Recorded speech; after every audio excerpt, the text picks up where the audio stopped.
Welcome to Together We're Better. Very special guest here today. I'm excited to welcome Lara Weber, conductor of the Livermore-Amador Symphony, as well as the Palo Alto Phil. Welcome, Lara. It looks lovely in your backyard. What a nice way to do an interview. Yeah, and I love the name of your show. Together We're Better. That is true. Well, and I feel like as musicians and people that lead orchestras and organizations, that we find that we only are functioning at a high level when we're getting the best of all of us working together, as opposed to, hey, I'm the first chair and you're the second chair. I'll be the one that makes the decisions. But as we dive in, I'm imagining, reading some of the things that you've discussed, over your career about community and supporting others, that, going all the way back to where you started at Oberlin and Tanglewood and Aspen and all of the education, you must have had some role models or examples or teachers who sort of helped to instill that concept in how you approach the podium. Oh, absolutely. My teacher at Oberlin, Robert Spano, engendered in me early on when I was first experimenting as a college student. I was a voice major at Oberlin. I did not think I was going to be a conductor. And that happened through kind of a series of wonderful accidents.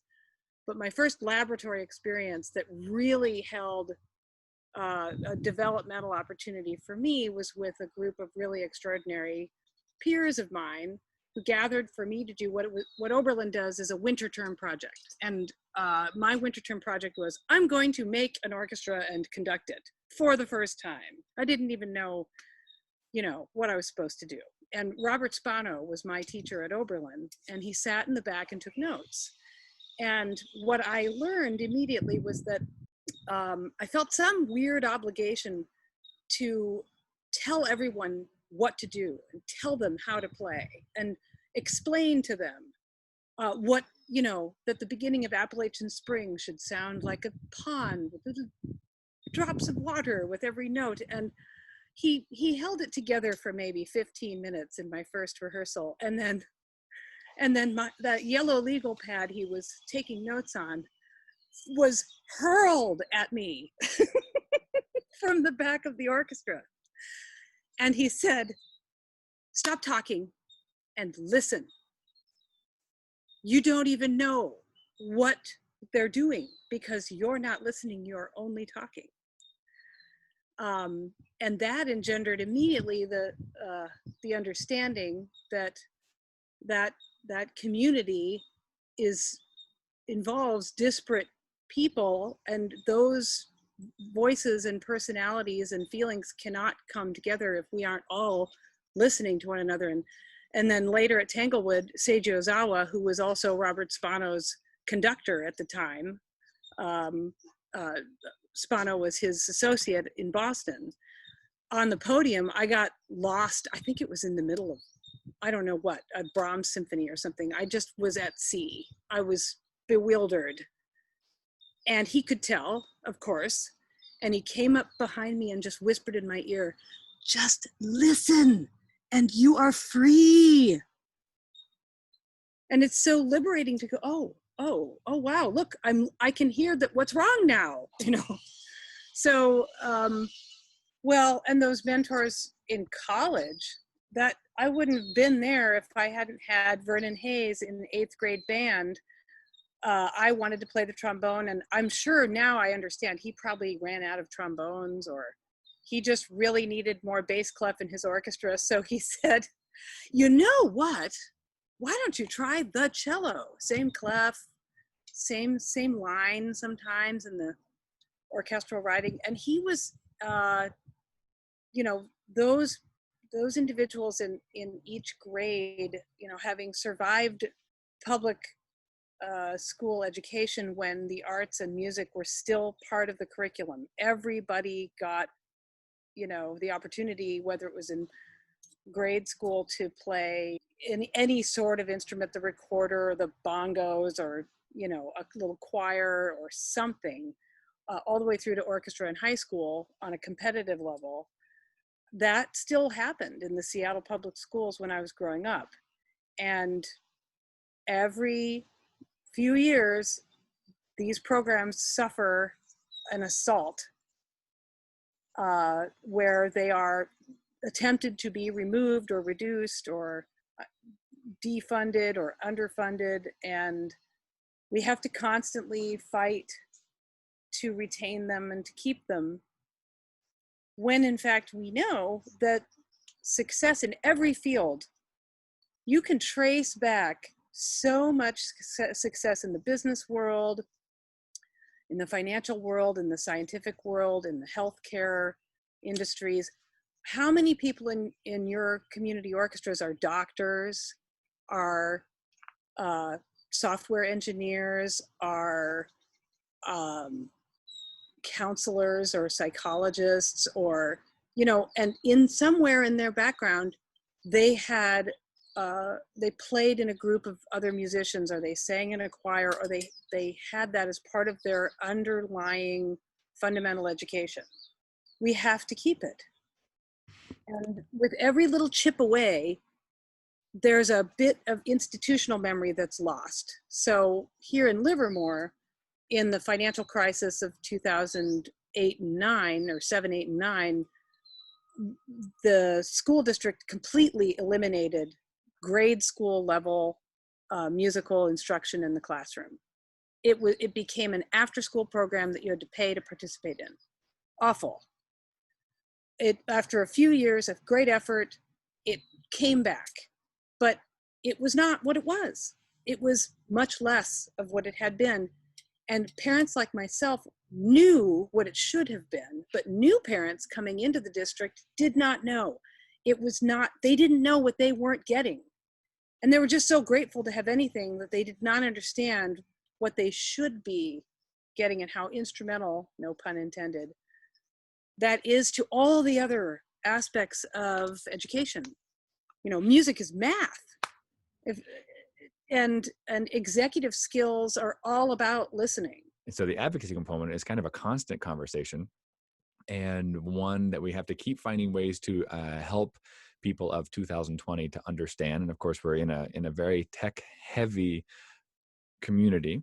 And so talking about neuroplasticity, talking about the ability to sequence and to predict and to problem solve, these are all things that parents understand. And it's like, well, fundamentally, for me to learn how to play cello, I have to do all of those things. Of course, there are lots of errors in life, right? And we think we know things. And I think what music does is it gives you immediate feedback that you don't know things, because the sound comes out right away.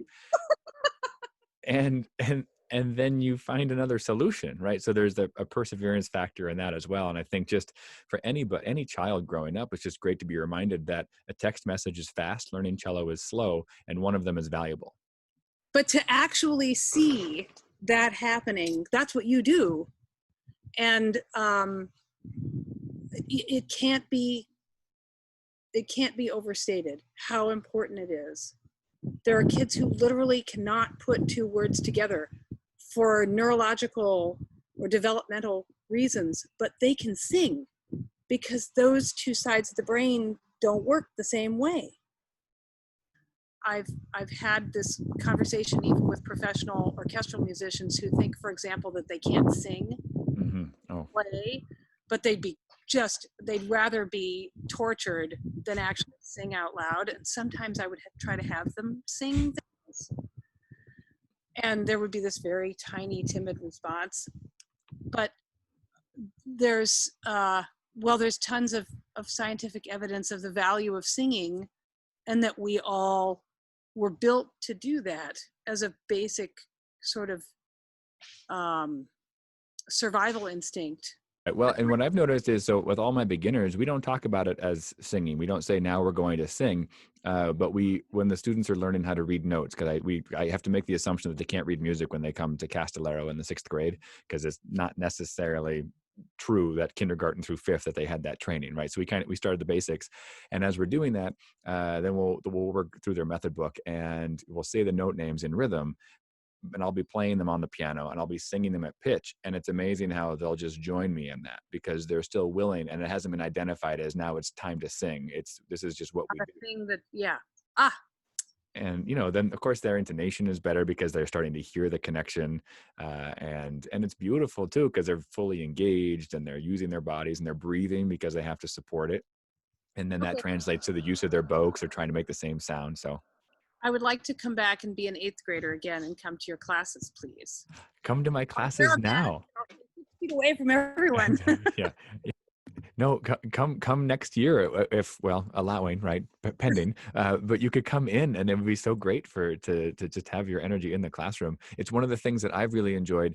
I Of course, there's professional development for teachers, but typically it's kind of a general sort of support as opposed to a specific support. And as much as I like going to conferences, whether it's CASMEC or ASTA or some of the things that they hold nationally for music educators, I've really found, aside, of course, wonderful lecturers, and I appreciate everything that I've learned from those conferences, is that when I have guests come into the classroom, I can work with the orchestra and get feedback from that individual, and then they can work from the orchestra, and I get different feedback because I get to see what the lexicon of knowledge is of my students with this individual. And so having guests has been one of the greatest ways for me to have personal growth because I get to learn so many different, really in-depth practical applications of knowledge within the classroom that I'm in. So please, you are openly invited anytime.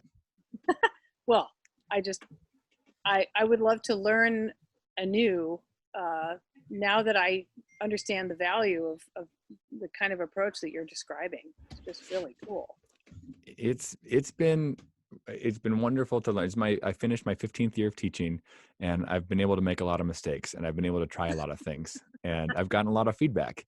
I think that's one of the other values too. It's like, I'm sure, but yet we get conditioned to expect feedback, and to take that feedback as an opportunity to grow, not as a limiting factor, but hey, these are the things that we need to work on next. And so then you develop the sort of the mindset of being a lifelong learner, so that, if I had gone into the classroom at 25 and said, here I am, world, I know things, and then that was it, I wouldn't have grown, and the poor kids would have had a 25-year-old still, as opposed to a 39-year-old who's had a lot of feedback and a lot of opportunity to be open about the process of learning, which was similar to the last 3 months, because I told my students, this is all a grand experiment right now, and I have to learn how to be a remote teacher because there is no training for this. So we're going to try these different projects, and let's see how it goes, and please give me feedback. And that's empowering for them. It's empowering for your students to realize they can be a part of how you grow, and that it's okay to admit that you don't quite know how to do it yet. You know? Which, the jury's still out. This will be a challenge in the fall. But I did want to, this is a quote from your first letter, your first season letter to the Livermore-Amador, and it goes along with what we're talking about here, which is, with singing and with listening and what the arts have to do. And this was in 2014, but I would argue this is even more relevant right now. Our society is hungry for real connections between people, for a sense of community, and that is what music is all about.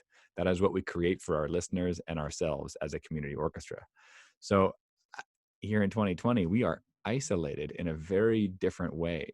And I think we are absolutely starving for this. And as you've seen and as you've done, there's a lot of remote projects happening now just to get something out there in the world so we can celebrate through music, because they're craving for it. It's something that we need. Yeah, and I have to say, I don't feel like I have lived up to that statement at all in the pandemic.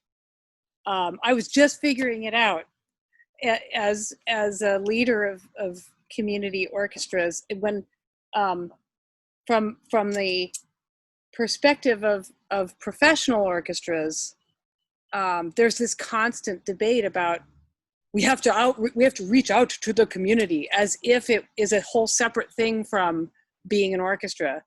The thing that gets lost in that is that the community is the orchestra. It has to be like that, all has to not have walls between it. So when I began to think about it from the perspective of community is really like we're creating it right now, you and me, and in a less immediate sense, anybody watching this later becomes part of that community. That's also true of the music itself. Like there's a community of sounds that is created note to note.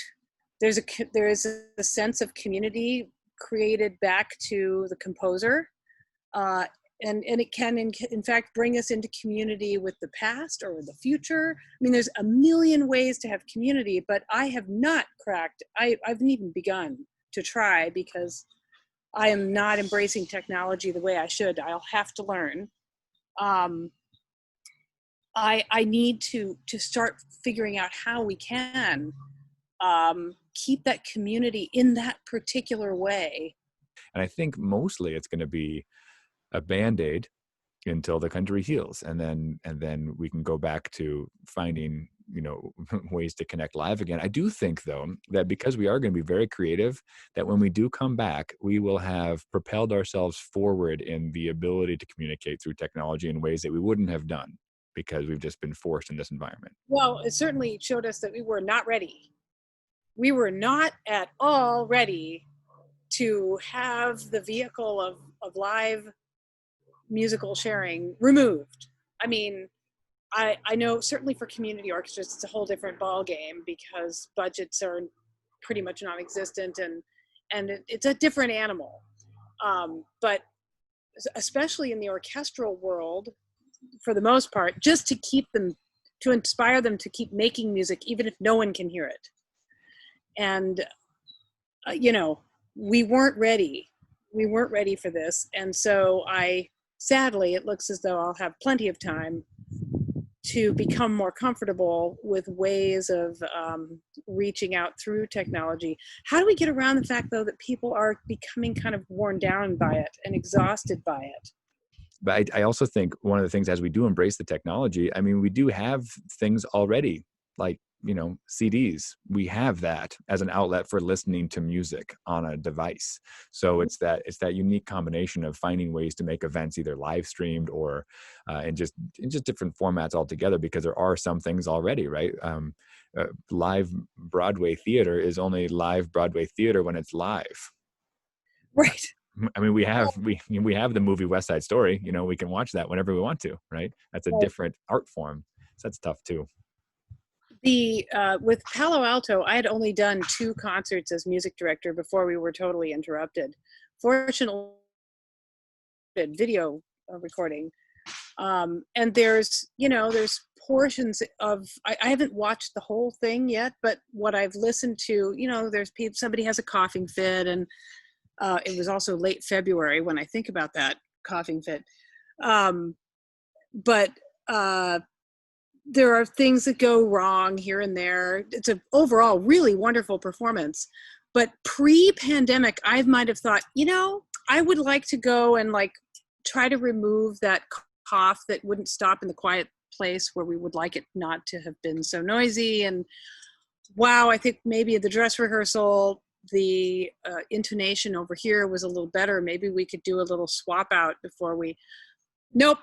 I want all of it. It is so precious, those things. I love that cough. Somebody was there listening to it, you know. We were in a shared space. We were having that experience. That's community. That, you know, just sharing an experience in together creates community, and the imperfections are marvelous, you know. One of the things I talk about a lot with anyone I play music with, but especially to the students, is that the notes on the page are fine. You know, Beethoven did a good job, or whoever it is that we're playing. But what makes it interesting is that I'm playing it with you. You're what makes it interesting. Like these notes they're fabulous, but what makes it interesting and real and vital and tells a story is when you bring your life experiences and all of your energy and efforts collaboratively to bring it out and off the page. And I think that's one of the big things I'm really craving. And so for, you know, families that aren't you know, conductors and doing things like this, there are so many of those little elements that are being taken away to allow to congregate or to be together because of, you know, for safety, for good reasons. And then it can be really challenging to find solutions. So right. You're squeezing hard, looking for the right answer, and it's always that last ounce. For a singer, I don't know if it's true of the bow arm, but for a singer, the most beautiful sound any singer makes is always at the very last ounce of air used at its most efficient. There is a beauty in that sound, and so we're all going to the end of our last breath here, finding. So the cream is going to rise to the top. It seems like it's easy to focus on what's bringing out the worst in us right now. And it's so, if anything, we've got to keep listening to music and making whatever form of music. I mean, right now I'm working on the first Bach suite, just very slowly, so slowly, so slowly. And just the focus and intent of, you know, the first page of just trying to play in tune with no one listening but my own self. The focus and the beauty of those notes and the direction of the harmonic language, and, you know, anything like that brings the mind back to a more positive place. So we've got to make sure, I'm talking to myself now. We've got to make sure that we keep making music. It's very easy to stop, and we can't. We got to keep, even if it's just a little bit every day. Everybody's got to do something. And I just spoke with I have a friend, Chad McCullough. He's a jazz trumpeter, teaches at DePaul University, and you know he practices all the time, and he's got gigs all the time. He's doing all sorts of stuff, and it's been so strange to have everything canceled because he gets up and he still does his long tones, but Right. there is a little voice in his head that says, "Why?" Right? Right. We are, as much as we love to play the instrument for the sound of itself. Like I will sit down and just I play cello every day because I love to play cello, and I don't have the sort of cello engagements that require me to practice all the Popper etudes, but I like playing all the Popper etudes, and I love playing the Bach suites, and I love doing all these things. For an individual whose entire focus is the next concert or the next gig, even if you just love playing that instrument, it is you're a little bit, you become 15 a little bit, you know, you're like, well, why exactly? Like, do I need to spend 2 hours on long tones if I'm not going to play again till January? But And there's a feedback of the shared experience in ensemble playing. Oh, I miss the feeling of generating music with other people in real time. I just miss that feeling. And as you were saying, we don't have really a way of doing that effectively digitally yet. I hope we get that during this period of time. There was a time when I didn't miss that. My career I'd been fortunate enough to have a lot of employment, and I had more to do than I felt I could do well. And I was definitely for a long time feeling as though I was faking it till I was making it, in a way. I know everybody has moments like that. And there was a time when I was in between my two kids. One was a toddler and one was in the hopper. And I moved here from Baltimore. And I went from having, like, you know, maybe 85 concerts a year to having, or actually more like 4. I mean, I had I had some guest conducting engagements, but and all of a sudden I didn't have to perform. I had no weekend obligations. It was like becoming I had an alternate identity that was not associated with being a musical leader. And it was quite refreshing for a while, to be honest. I did miss it, but there was something about it that was very liberating and refreshing. After a while, though, I couldn't deny that it is what I have to do. It's just in my bloodstream. That feeling didn't happen with this pandemic. We were just simply robbed. It's one thing to make a choice and say, okay, I need to stop doing this for a while and focus on something else. It is another thing to just have it all just taken. And that's what it's felt like. yeah, I've used the word destabilizing because we're planners. I'm sure when you look at the next season, it's not that you're not planning the September concert in June. That September concert was planned a while ago, right? And our soloists were called in, you know, potentially 2 years ago to make sure that they could fit us in their schedule, right? And to just have the world stop, it was very confusing because you didn't know where to put all the energy for what you normally did. And so I put my energy into a variety of things. One was trying to figure out how Zoom works, right? Like there were tasks to be learned. but learning how Zoom works is not the same as conducting the rite of spring. Like the sense of accomplishment wasn't quite the same, and the sense of shared like experience isn't quite the same. Fortunately, and I'm assuming for you as well, like my position in life is stable. So the biggest frustrations were having to cancel concerts, which are of course sad. And it has occurred to me that if this happened when I was 20 years younger, I wouldn't have a career. It would have just stopped. It's just, so we have to remember that. We have to, I mean, for anybody who can, if you're worried at all about who's going to survive this from an artistic standpoint, if there's anybody, if you have a spare dollar, send it to your local theater, send it to your local opera company.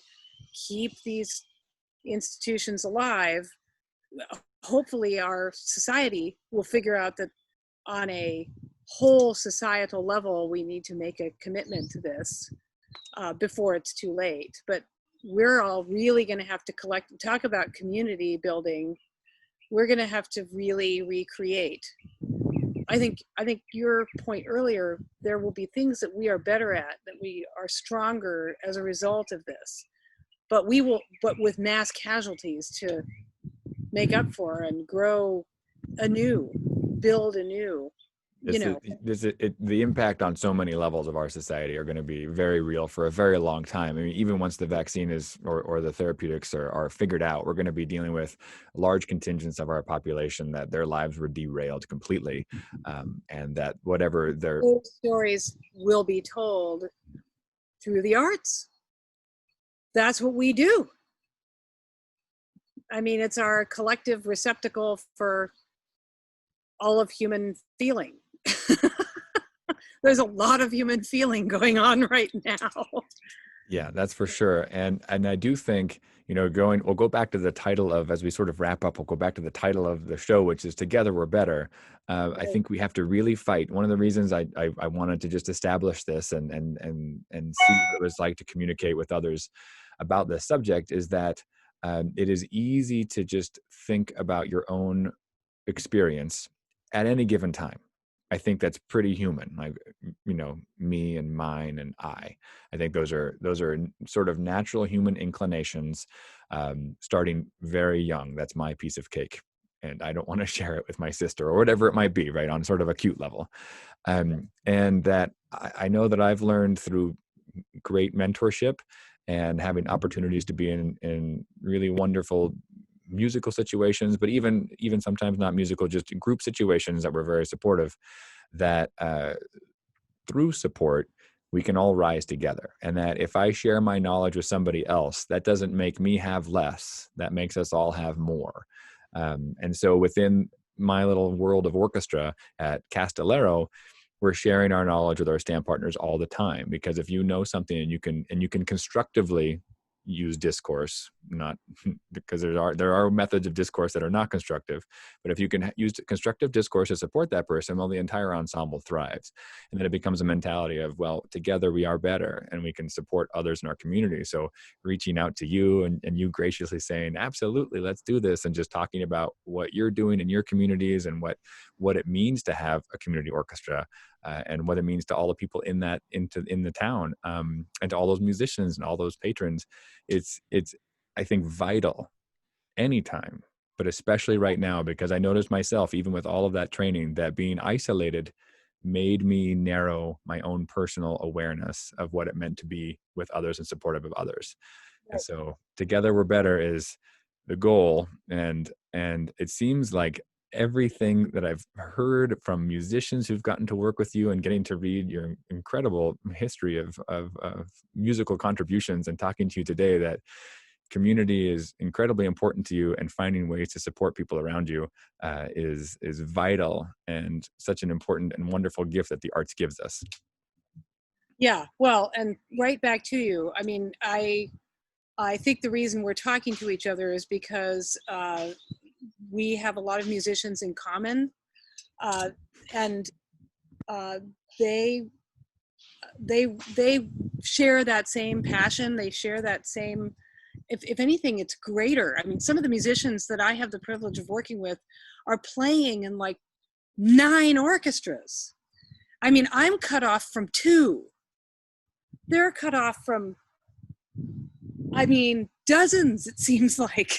And, I know, just to throw this wonderful compliment back right to you, the reason we're talking is because these musicians have all said to me, oh my gosh, you need to talk to Scott. You're kindred spirits. His values are all in the right place, and he's an inspiring leader and teacher and great conductor, and you just love talking to him, and I have. Yes. But this is great in the meantime. Well, thank you very much. And I know it means a lot to be able to connect and collaborate. And I'm really looking forward to getting to know you better, and glad that you're a little closer with Palo Alto Phil, and that the potential for collaboration once we all figure out how to live within 6 feet is there. And I would love for my students to get to work with you and feel your energy as a conductor, for the students to see what's possible. And what I like to do whenever I bring my guests in is, like, please remember that the individual that you're about to meet has spent their entire life to become who they are. And this is what it looks like to be excellent.